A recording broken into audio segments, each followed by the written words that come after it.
The dust at Forward Operating Base Kestrel had a personality. It wasn't the soft, forgiving powder of desert deployments. It was a gritty, malicious substance born from shattered granite and mica. It worked its way into everything. Weapon mechanisms, sealed food containers, and the deepest folds of a soldier's mind. High in the serrated peaks of a forgotten mountain range, FOB Kestrel was an outpost on the edge of the world, manned by men who matched its temperament. Hard, sharp, and unforgiving. Master Sergeant Eva Rusttova stepped off the CH-47's ramp and into a swirling vortex of this granite dust. The helicopter's rotors beat a frantic retreat against the thin air, leaving behind a sudden, ringing silence. She stood for a moment, a medium-height figure in a clean, perfectly fitted uniform, her movements economical as she hefted two large Pelican cases. She wasn't physically imposing. Her face was sharp but unremarkable, framed by dark hair pulled into a regulation bun so tight it seemed to pull the corners of her eyes. She looked less like a senior NCO and more like an administrator who had taken a wrong turn at a recruitment fair. Across the gravel landing zone, a group of infantrymen were loading ammunition into their striker, their movements languid in the afternoon heat. Sergeant Cole Davies, a man whose neck was as thick as his call sign, Rhino, watched her approach. He nudged the soldier next to him, Specialist Kenji Tanaka.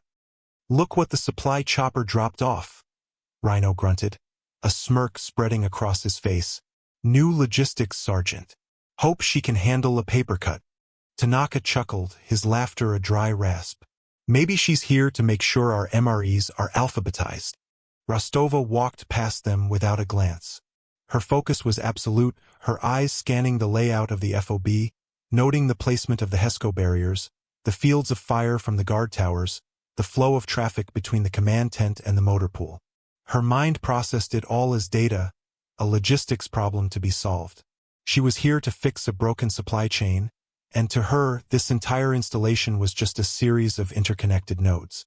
The soldiers were simply another variable in the equation. She reached the supply container that would serve as her office and quarters.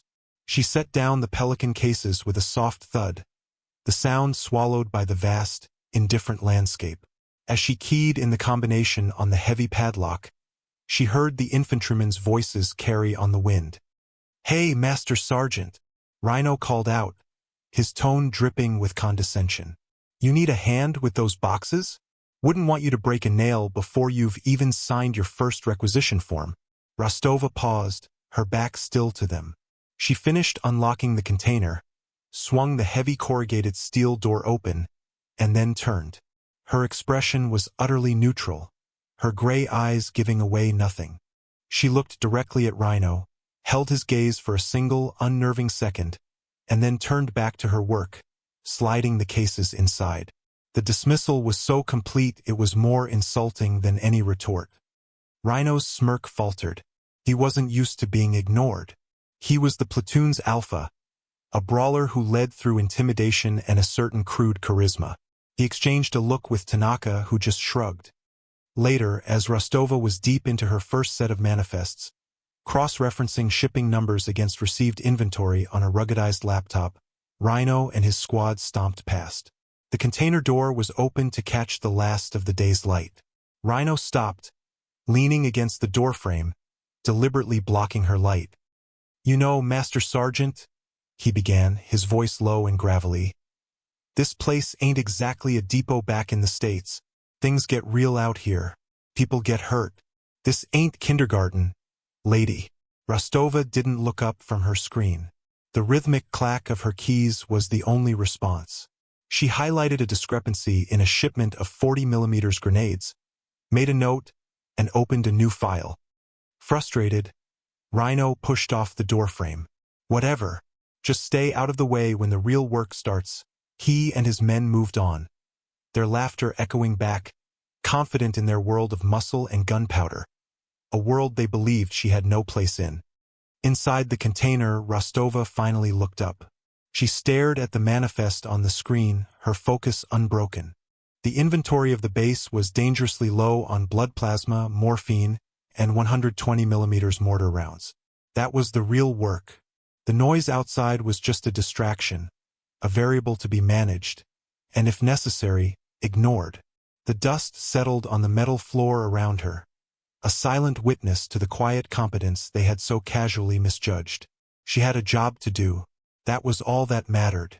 The mountain peaks outside were turning a deep, bruised purple as the sun bled out behind them. It would be a cold night. The briefing tent was thick with the smell of stale coffee and nervous energy. Colonel Madsen stood before a large digital map of the sector, his face a mask of tired authority. He was a career infantryman, a man who believed wars were won by muddy boots and resolute hearts. He viewed support personnel as a necessary but unfortunate complication, like paperwork or bad weather. "Listen up," he barked, his voice cutting through the low murmur. "The pass to FOB Grendel has been quiet for 3 weeks, but intel suggests a new insurgent cell has moved into the A. Oh, they're better equipped, better trained. We cannot afford to be complacent." He pointed to a winding red line on the map. "This is the route. A supply convoy rolls at 0600. It's carrying critical medical supplies for Grendel and bringing back a new comms package for us.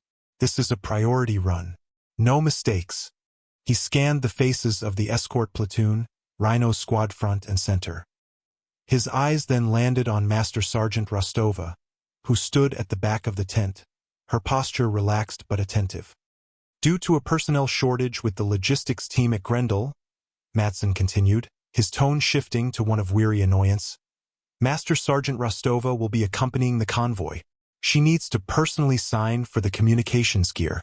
A low chuckle rippled through the assembled soldiers. Rhino shot a triumphant look at Tanaka. They were being saddled with a babysitting job. Madsen's gaze hardened as he addressed her directly.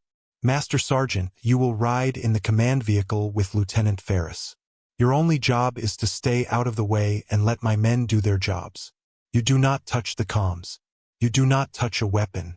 You are a passenger. Is that understood?" "Understood, sir," Rusttova replied. Her voice was even, betraying no emotion. It was a simple statement of fact.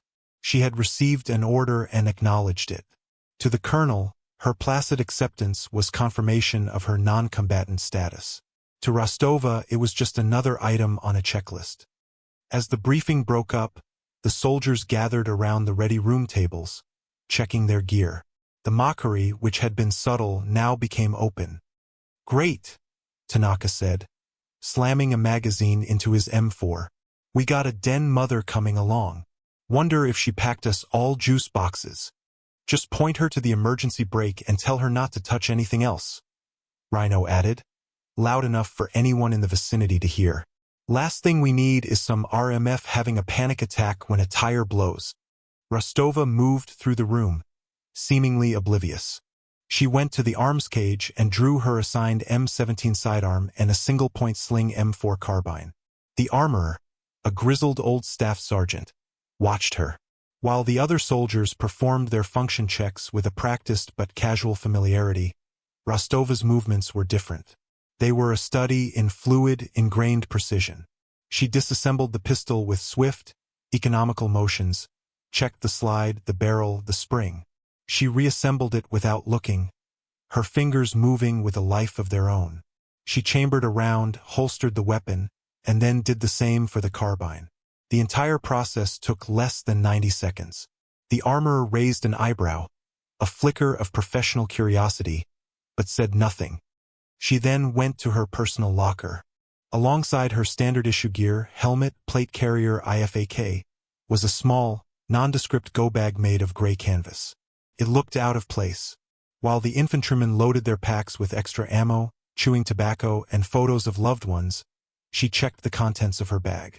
Inside was a compact satellite phone, a small medical kit far more advanced than the standard IFAK, a detailed set of topographical maps printed on waterproof material, a signal mirror, and a length of high-tensile wire.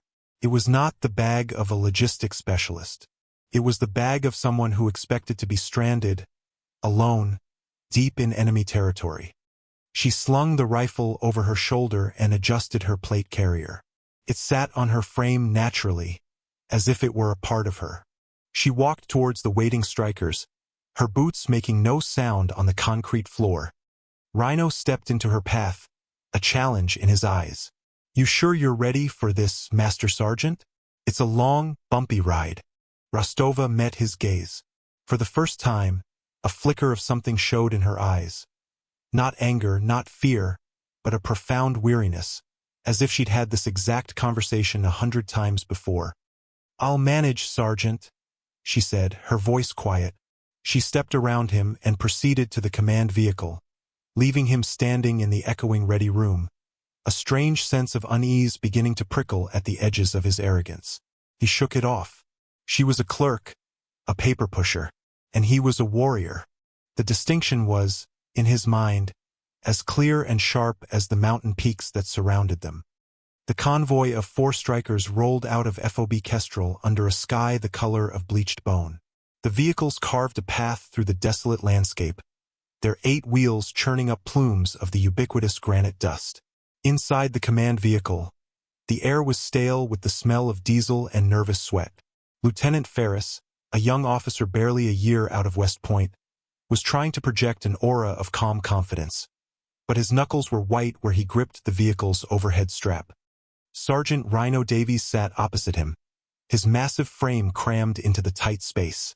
He and the other soldiers were loose, joking over the internal comms, their overconfidence a brittle shield against the tension of the valley.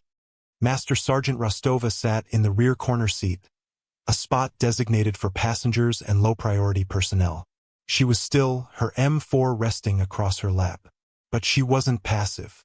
Her eyes, narrowed slightly, were constantly moving, scanning the terrain visible through her narrow ballistic window. She was tracking the shadows, noting the rockfalls that looked too recent, the places where the sparse vegetation was unnaturally disturbed. Her posture had subtly changed. The quiet administrator was gone, replaced by something else, something coiled and watchful. "Look at her!" Tanaka's voice crackled over the platoon net from the vehicle behind them, probably cataloging rocks for her geology collection. Rhino grunted a laugh into his mic. "Just keep her strapped in. We hit a big bump. She might float away." Rusttova gave no sign she heard them.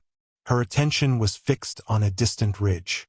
She saw a flicker, a momentary glint of light, sunlight off glass. A lens. Could be a piece of trash, a shard of quartz. Or it could be optics. She leaned forward slightly, her gaze intensifying.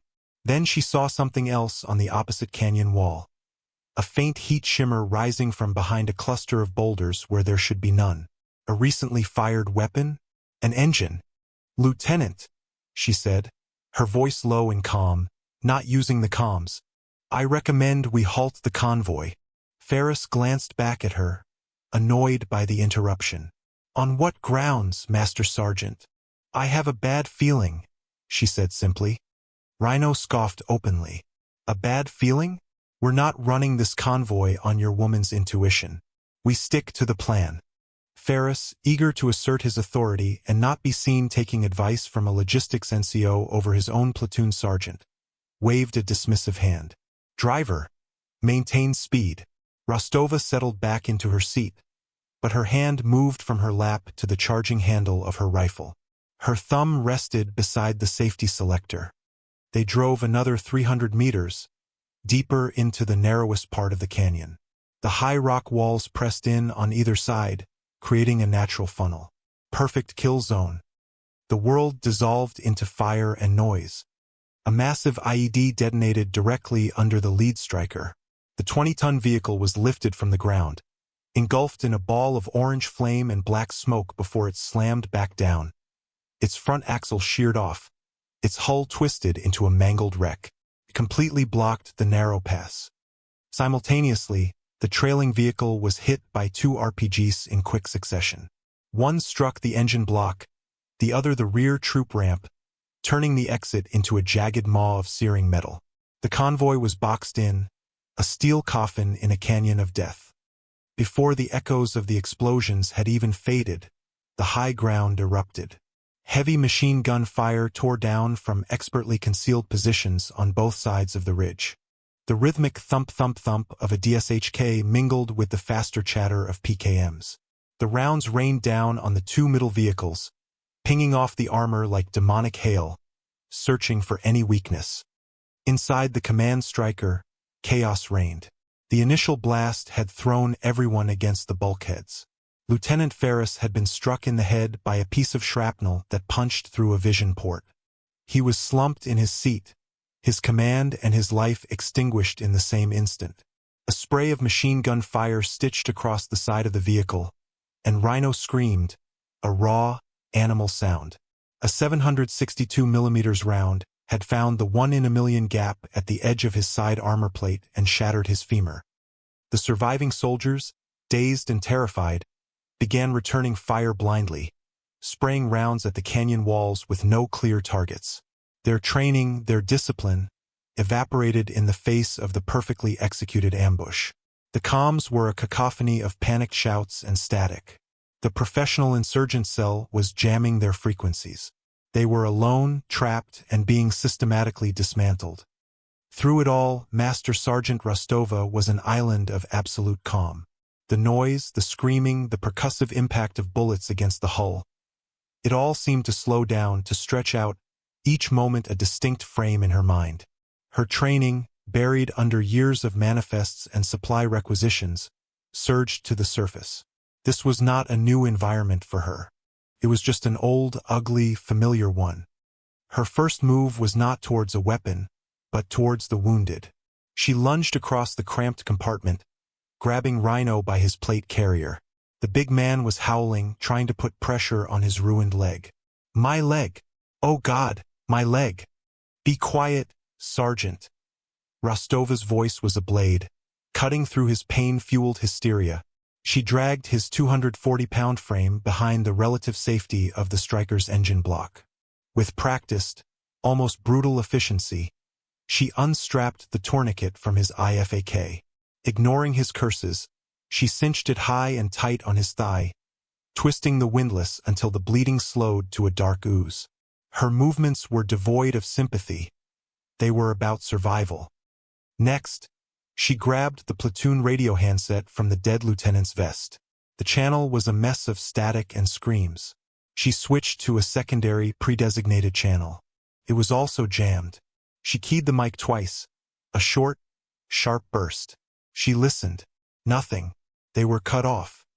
She ripped the handset for the vehicle's internal comms from its cradle.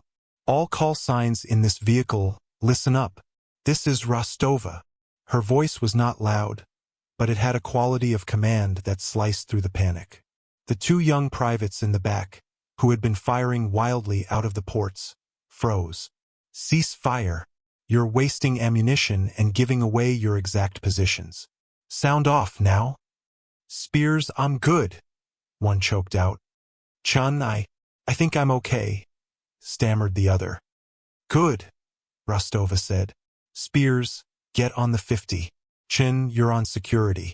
Watch our 6-inch.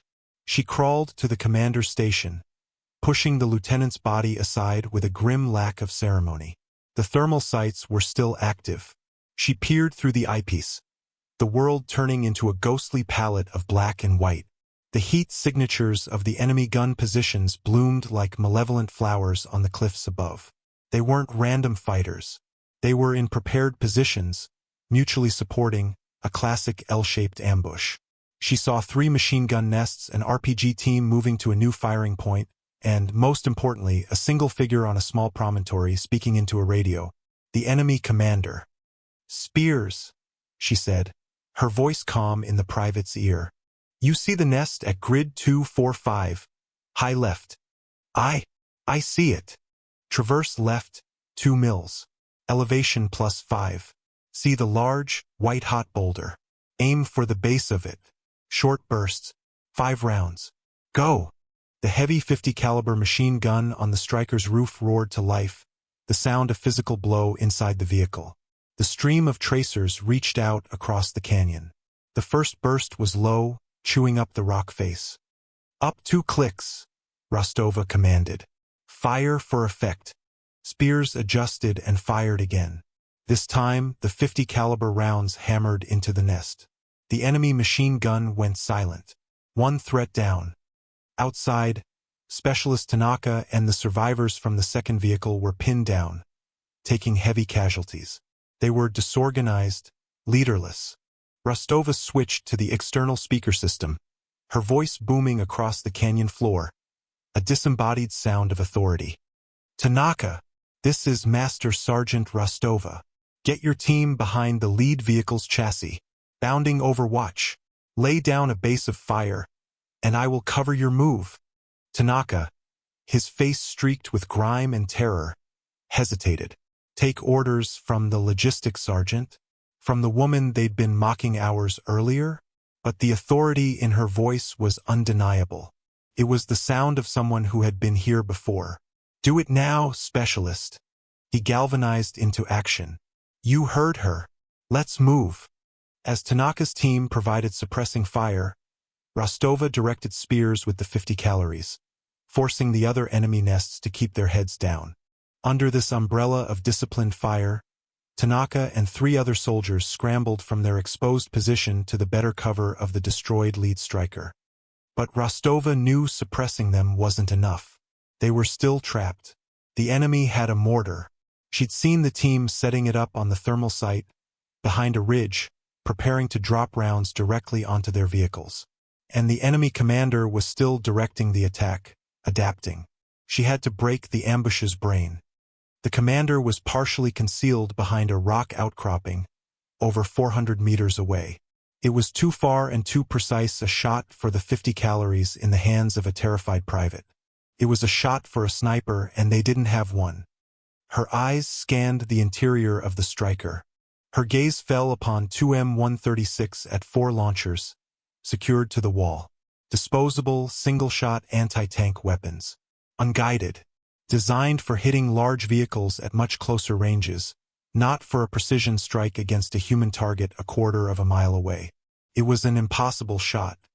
Rhino, propped against the bulkhead and drifting in and out of consciousness, saw her grab one of the green tubes.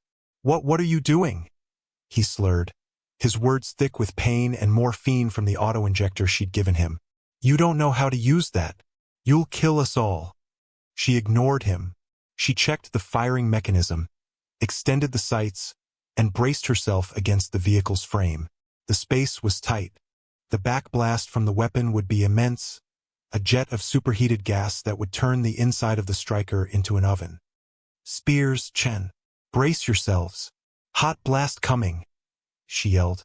She aimed, her breathing slowing, her heartbeat steady. She wasn't aiming at the man. She was calculating trajectory, windage, the drop of the 84mm rocket over distance. She put the sight's reticle not on the target, but several feet above him, leading him slightly. She exhaled slowly, and at the bottom of her breath, she squeezed the trigger. The AT-4 fired with a deafening roar. A wave of heat and pressure slammed through the striker's compartment. For a moment, the world was fire and thunder. The rocket, a streak of white smoke, screamed across the canyon. It flew not in a straight line, but in a gentle arc. For a heart-stopping second, it looked like it would go high. Then it dropped. The rocket impacted the rock face just behind the enemy commander. The resulting explosion of high explosives and rock shrapnel was devastating. The command post and the man in it simply ceased to exist. A stunned silence fell over the canyon. The enemy machine guns, deprived of their leader, faltered. Their fire became sporadic, disorganized. The cohesion of the ambush was broken. In the quiet that followed, the only sounds were the crackling of the burning vehicles and the pained moans of the wounded. Rusttova lowered the smoking AT-4 tube, her expression unchanged. The impossible shot had been made. The battle wasn't over, but it had turned. The lull in the fighting was fragile, a held breath. The surviving insurgents were still out there, confused and leaderless, but dangerous. Rusttova didn't waste the opportunity. Her voice, still preternaturally calm, crackled over the internal comms and then the external speaker. "All survivors, consolidate at the lead vehicle. Establish a 360-degree perimeter. Tanaka, you have the northeast sector. Spears, southeast. Report contacts only. Conserve your ammunition. We wait for the QRF. There was no hesitation now. The mockery was a distant memory, burned away by the fury of the ambush and the chilling competence of the woman who was saving their lives. Soldiers scrambled to follow her orders, moving with a newfound purpose. They weren't just a shattered platoon anymore. They were a unit again, and she was their anchor. Miles away at FOB Kestrel, Colonel Madsen was pacing his command tent like a caged wolf. He had lost all contact with the convoy the moment the ambush was sprung. The jamming was professional, total. All he had was a terrible silence from a sector that was supposed to be quiet. He feared the worst. A total loss? 16 soldiers and 4 vehicles vanished from the earth. "Get me everything you have on the personnel in that convoy," he roared at a communications officer. "I want to know who I'm writing letters home for." The officer, a young captain, began pulling up the digital files. He read off the names of the infantrymen, most of whom Madsen knew personally. Then he got to the last one. "And Master Sergeant Eva Rusttova, sir." Logistics. The name meant little to Madsen, just the supply NCO he'd dismissed hours earlier. "Pull up her file," he ordered, more out of a grim sense of duty than any real interest. The file appeared on the main screen. Most of it was standard, date of enlistment, promotions, basic qualifications, but large sections were blacked out, covered by the digital stamp of heavy redaction. Under previous assignments, there was only one entry, a cryptic, sterile designation: Special Operations Joint Task Force, Logistics and Support Directorate, SOJTF-LSD. Madsen stared at it. That wasn't a normal supply unit. It was the administrative cover for one of the most elite, clandestine support elements in the entire military, the people who worked in the shadows to enable Tier 1 operations. Below that was a list of special qualifications, each one a testament to a warrior's path: SEER School, High Risk, Advanced Combat Lifesaver, Special Operations Target Interdiction Course, Unconventional Warfare Support Specialist.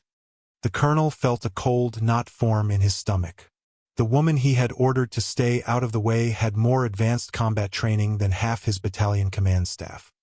Back in the blood-soaked canyon, a young medic was working frantically to stabilize Rhino. He needed more pressure dressings for another wounded soldier and, without thinking, he took his shears to the sleeve of Rusttova's uniform as she knelt nearby, directing the placement of a claymore mine facing the rear. "Sorry, Master Sergeant. Need this?" he muttered. He cut through the tough fabric of her blouse. As the piece came away, it revealed what was underneath, stitched directly to the tan undershirt she wore. It was a small, subdued patch, one that would be invisible under her uniform's sleeve.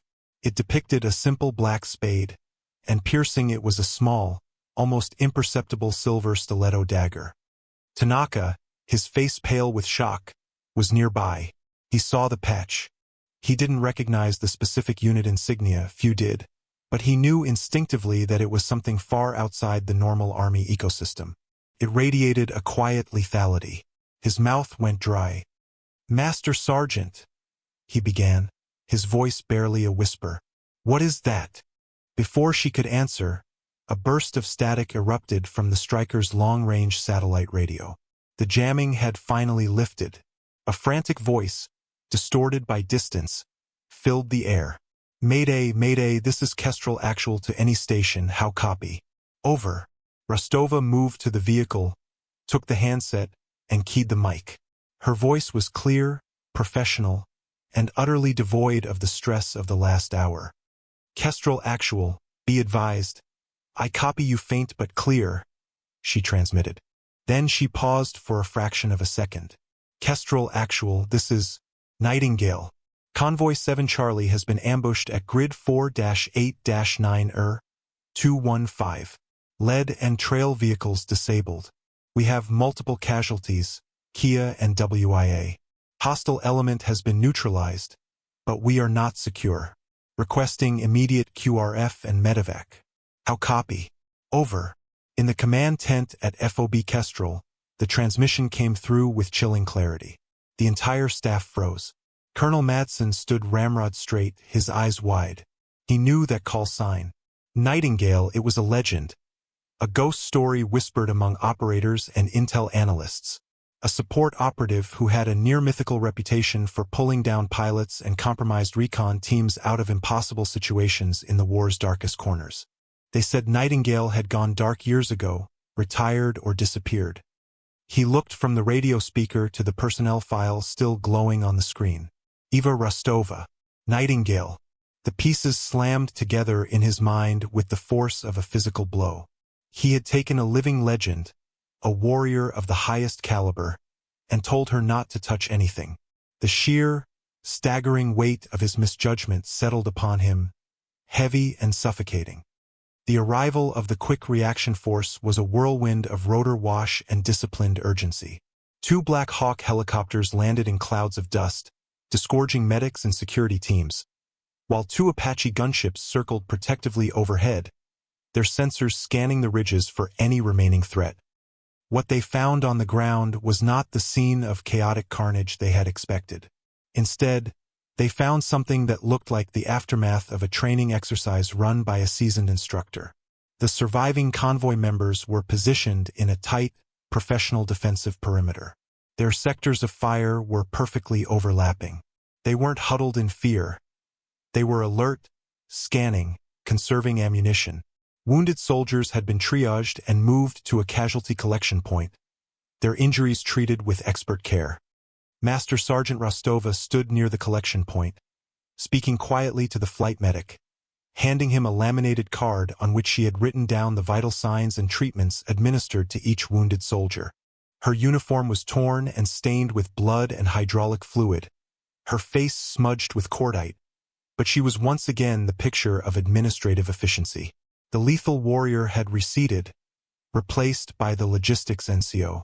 She was now overseeing the inventory of sensitive items from the disabled vehicles, ensuring every weapon, radio, and night vision device was accounted for.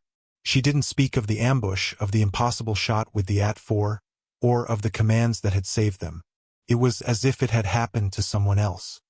When the last of the wounded, including a stabilized Sergeant Davies, was loaded onto the medevac helicopter, Rusttova climbed aboard the 2nd Black Hawk for the flight back to Kestrel. She took a seat by the window and stared out at the unforgiving terrain, her expression unreadable. Colonel Madsen was waiting on the helipad as the Black Hawk touched down. The setting sun cast his long, grim shadow across the gravel. As Rusttova stepped off the ramp, the wind from the slowing rotors whipping at her torn uniform, Madsen didn't speak. He didn't offer a hand or a word of welcome.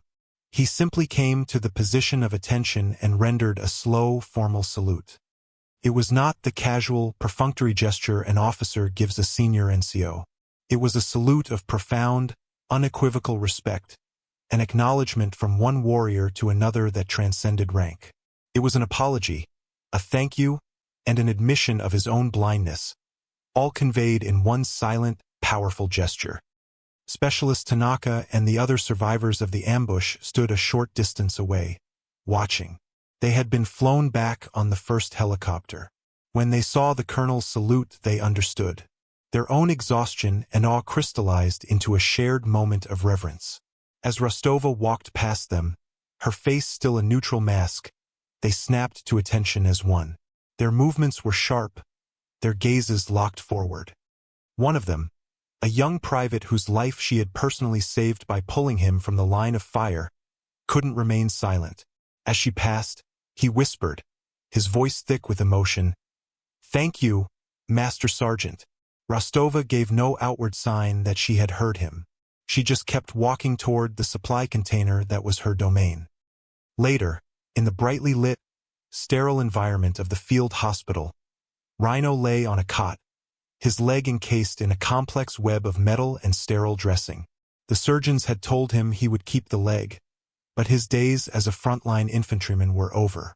Through the open tent flap, he saw Rusttova walk by. She was heading towards the showers, a clean uniform folded under her arm. "Master Sergeant," he called out, his voice hoarse. He tried to push himself up, a jolt of agony shooting through his leg. She stopped and turned, her silhouette framed against the darkening sky. She waited. Rhino struggled for words, the arrogant sergeant completely stripped away, leaving only a humbled, broken soldier. The things we said. He swallowed hard, shame and gratitude warring on his face. I'm sorry. Rusttova stood there for a long moment. The sounds of the bass, the hum of generators, a distant shout, filled the silence. Then, she gave him a single, almost imperceptible nod. It was all the acknowledgement he would get and all he needed. She turned and continued on her way, leaving him in the quiet of the medical tent to grapple with the new, stark reality of the world he now inhabited. A world where the most dangerous person in the room might be the one you'd least expect. The FOB settled into the deep quiet of the high-altitude night. The only sounds were the ceaseless hum of the generators providing the base's lifeblood and the lonely cry of the wind scouring the mountain peaks. In a small, secluded corner of the motor pool, illuminated by the stark, clinical light of a single bare bulb, Master Sergeant Rusttova was engaged in a ritual. She was not filing after-action reports or requisitioning replacement parts for the destroyed strikers. She was meticulously field-stripping her M17 sidearm. It was the one weapon she hadn't fired during the entire engagement, but that was irrelevant. The ritual was the point.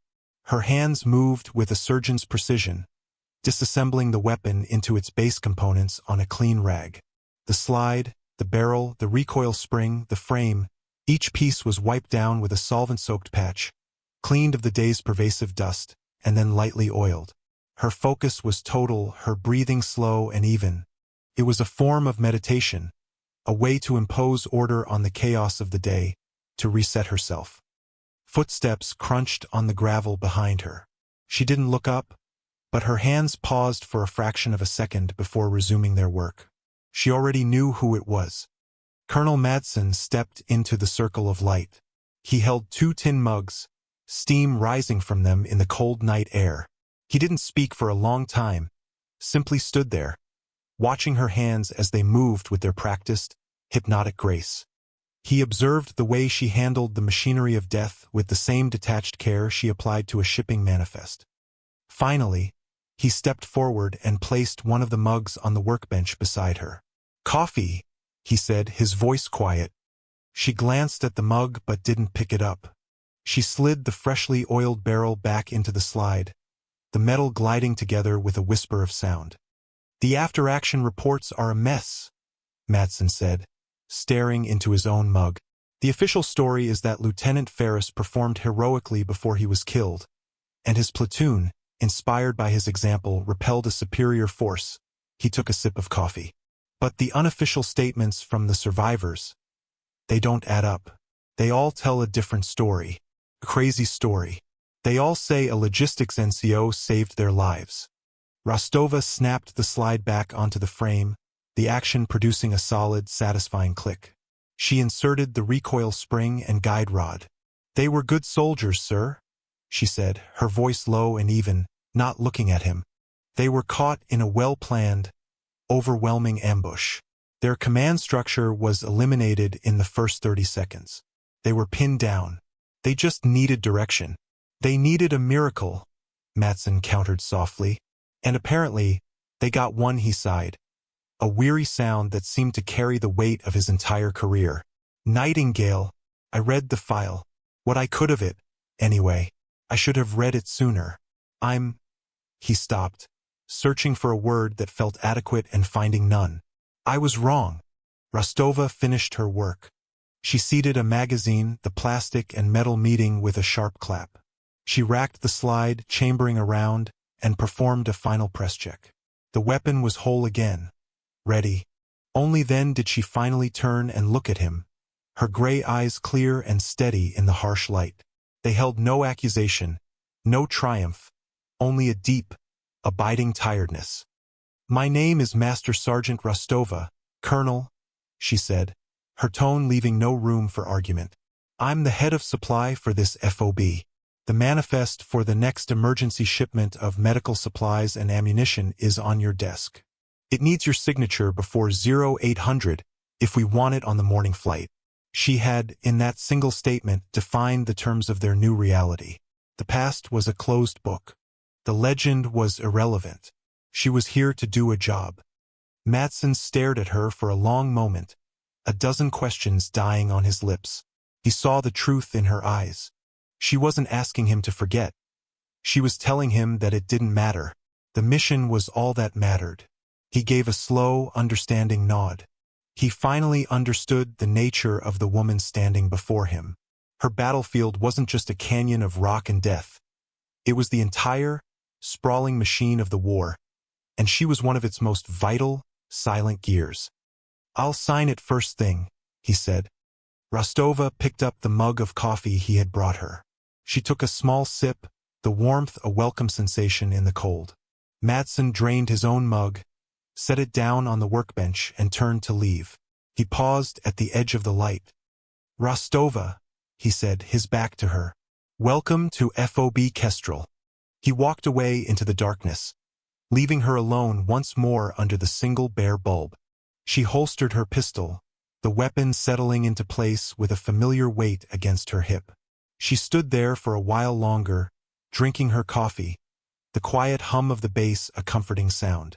In the far distance, the black, jagged line of the mountain peaks began to soften as the first hint of dawn appeared, a faint gray promise on the horizon. A new day was coming. A new shipment needed to be tracked. She finished her coffee, turned off the light, and walked towards her supply container, to the world of manifests and inventory control. Her war fought and won in the silence.